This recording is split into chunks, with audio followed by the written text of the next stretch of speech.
Next logical fallacy to point out is called the Gish-Gallup logical fallacy. It's actually named after a person whose last name was Gish, because the person who coined the logical fallacy said that this guy Gish is the best in the world at using this fallacy. And the Gish-Gallup logical fallacy is when someone basically lists a whole bunch of things as, you know, some alleged evidence or talking points, and the whole point is to give so much that it seems like that their argument can't be countered because they have so many points on their side.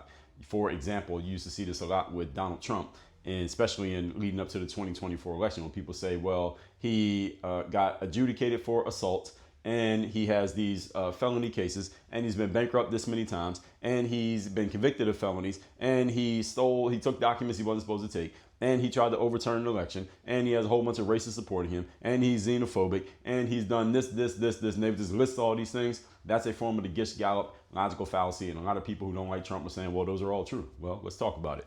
Number one, the point of the Gish-Gallup is to provide a list of as many things as you can to as fast as you can in order to basically overload the system of whoever is listening to you, whether they agree or disagree or they're your opponent, in such a way that it seems like you have an overwhelming argument that cannot possibly be countered. People who are really slick with their mouths are really good at using the Gish-Gallup logical fallacy. Check lawyers, they're really good at this. And number two, the whole point is to overwhelm you. The whole point of the Gish-Gallup is to overwhelm the opponent or to overwhelm the audience with so much evidence that is like, there's no way that this person can be wrong because look at all this proof that they are providing. But this is a fallacy indeed, and I'll tell you how in a second. This whole point of the Gish-Gallup is quantity over quality. Quantity of points over quality of points, because a lot of the points within the Gish-Gallup could be a bunch of nonsense, but it's very hard to point out each one because they gave you a list of 17 things. Are you going to sit there and go through all 17?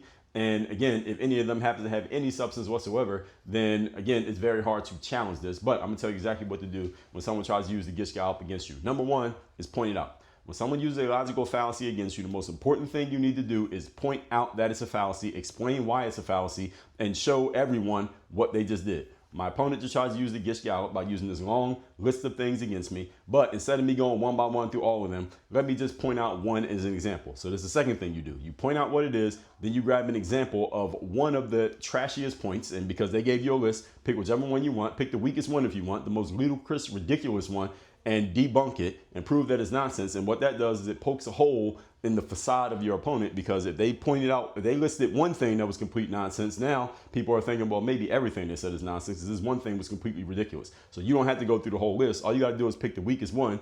They provided it after all, and debunk that one. And now it basically lowers the amount of credibility that your opponent has for even trying that on you in the first place. And they probably won't do it to you again. Work on your game.